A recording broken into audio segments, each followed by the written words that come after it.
बिस्मिल्लाहिर्रहमानिर्रहीम। नाज़रीन इकराम, सुकून की राहें के सिलसिले का एक और प्रोग्राम लेकर हाज़िर खिदमत हैं।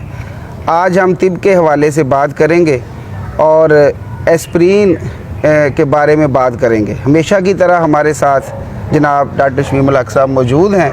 इनसे इस हवाले से बहुत ही एक अच्छी गुफ्तगू होगी। जी डॉक्टर साहब, कैसे हैं आप? अच्छा डॉक्टर साहब, ये जो एस्प्रीन है ये क्या है और इसकी मुख्तलिफ शक्लें क्या हैं? हाँ जी, ये बेस केमिकल जो सैलिसिलिक एसिड है, इसका जो केमिकल स्ट्रक्चर है, बाकी नाम एस्प्रीन से यूज़ है, डिस्प्रीन बाद में आती है। अब और भी इसकी शक्ल लोप्रिन है, दिल वाले मरीज आ चुके खाते हैं, एस्कार्ड भी है। पहले 300 मिलीग्राम की टैबलेट जो बड़ी होती है, फिर कोई 100 मिलीग्राम वाली, कोई 75 मिलीग्राम वाली है। तो चूँकि जब आधी गोली पहले देते थे डॉक्टर दिल के लिए, फिर उनको कई दफ़ा ब्लीडिंग डिसऑर्डर के मसले होते थे, मिद्दे में जलन हो जाए, फिर डोज कम होते होते अब 75 मिलीग्राम या 100 मिलीग्राम डेली या अल्टरनेट डे पर चलती है। अच्छा डॉक्टर साहब, ये जो एस्प्रीन है कहाँ कहाँ इस्तेमाल होती है?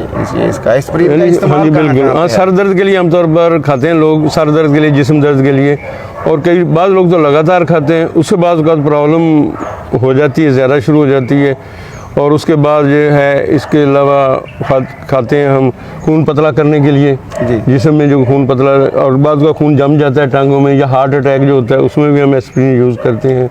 अच्छा डॉक्टर साहब, एक और मेरे ज़हन में सवाल आ रहा है कि ये जो आम तौर पे फौरी, एक तो है ना दिल के मरीज़ों को, जैसे आपने अभी फरमाया कि खून पतला करने के लिए अक्सर लोगों ने ना ये पॉकेट में रखी होती है, सर में दर्द हुआ तो 2 एस्प्रीन खा ली। उस हवाले से भी हाँ, सर दर्द का मैंने बताया, बिल्कुल वो सर दर्द में ज़्यादा डोज खाने के साइड इफेक्ट ज़्यादा हो जाते हैं, बदल के खानी चाहिए। अगर एस्प्रीन से कभी डिस्प्रीन की पैनाडोल भी खा सकते हैं सर, पॉन्स्टोन भी खा सकते हैं। हाँ, एस्प्रीन को ही नहीं खाते, डिस्प्रीन को लगातार खाएंगे तो सारे बॉडी में जमा होती जाएगी और उसका डायरेक्ट जो साइड इफेक्ट है वो भी हो जाएगा। हाँ जी, हाँ जी। डॉक्टर साहब, ये जो एस्प्रीन है ये कैसे काम करती है, इसका तरीका क्या है? हाँ, ये बस ये खून के ना पतला, जो एंटी प्लेटलेट, जो प्लेटलेट सेल जो होते हैं ना, उनको जमने से रोकती है, और जब खून जमेगा नहीं तो ब्लीडिंग वो पतला, मल पतला करती है। दूसरे लफ्ज़ों में जो बॉडी में प्लेटलेट हमारे जुड़ने की उनकी ताकत ज़्यादा हो जाती है, तो जैसे खून बात तो प्रेग्नेंट लेडी टांगों में जम जाता है, तो इसलिए दिल में भी क्लॉट बनता है, खून ज़्यादा तेज़ी से जमता है, तो उसको कम करने के लिए, उसकी स्पीड को नॉर्मल पर लाने के लिए तो ये होता है। अच्छा, रोज़ाना कितनी इसकी मिकदार हम लेनी चाहिए आम बंदे को या मरीज़ को? मतलब दिल वाले मरीज़ तो यही है कि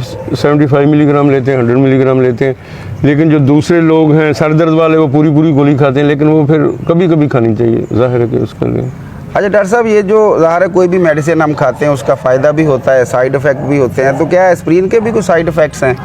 हाँ जी, इससे यही है कि बाद का तो एलर्जी हो जाती है, सफरने की, जैसे किसी दवाई से भी हो जाती है, और इसमें खून चूँकि पतला होता है तो उसमें ब्लीडिंग शुरू हो जाती है, बाद का नाक से, और खांसी के साथ भी खून आता है, तो इंसान समझता है शायद टीबी हो गई है, तो पेशाब के साथ बाद का खून आ जाता है, तो आँखों के नीचे भी खून बाद का जमा हो जाता है, तो ऐसी किस्म की प्रॉब्लम्स आ जाती हैं। तो उस वक्त फिर ज़्यादा ब्लीडिंग हो जाए तो फिर सीरियस मैदे में जलन हो जाती है, मैदे में ज़ख्म हो जाता है। अच्छा, इससे भी मैदे में बहुत, हाँ, इससे बड़ी तेज़ी से हो जाता है, डेथ हो जाती है, जख्मों की इतनी ब्लीडिंग हो जाती है, कंट्रोल ही नहीं होती है। हाँ, ऐसे भी। अच्छा डॉक्टर साहब, इसकी और क्या मतलब साइड इफेक्ट्स? एलर्जी भी इससे किसी तरह की? एलर्जी जैसे थप्पड़ है या और किस्म का है। जी जी, ये भी इससे रिएक्शन हो जाता है बस। अच्छा चलो, आखिर में डॉक्टर साहब ये हमें बता दीजिए कि मज़ीद इसकी क्या क्या यानी फ़ायदे हैं और क्या इसकी और ज़्यादा मतलब इसके? हाँ नहीं, वो तो यही, हाँ, एलर्जी के बाद वो तो हमने डिस्कस किया है। अब हम देखते हैं कि अगर कोई रिएक्शन आए या उसका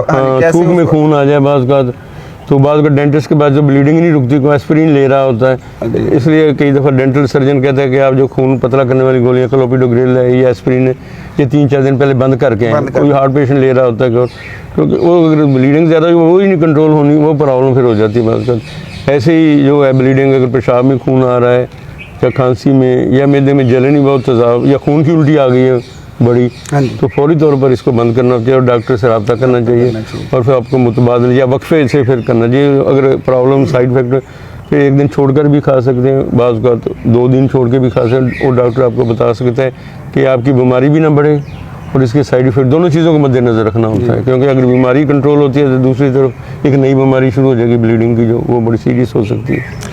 जी नाजरीन, ये हमारा आज का प्रोग्राम था, और इसका हम यही, इससे हमें एक जो बात हमारे सामने आती है कि मेडिसिन जो है वो हमेशा डॉक्टर के मशवरे से इस्तेमाल करनी चाहिए, और आजकल ये जो एक ट्रेंड चला हुआ है सेल्फ मेडिकेशन का, इससे ज़रूर अवॉइड करना चाहिए। अगर आप एस्पिरिन खा भी रहे हैं, लेकिन जैसे अभी डॉक्टर साहब ने फरमाया है कि इसकी अगर ज़्यादा डोज ले लेंगे तो ज़ाहिर है वो भी नुकसानदेह है।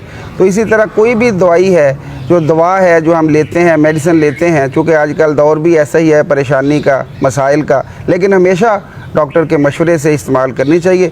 और अगर उसका कोई रिएक्शन हो रहा है तो फ़ौरी रुक के फ़ौरी डॉक्टर से रजू करना चाहिए। इसी के साथ ही मुझे शहबाज शफकत मिर्ज़ा को और डॉक्टर शीमल हक साहब को इजाज़त दीजिए। अल्लाह हाफिज़। शुक्रिया।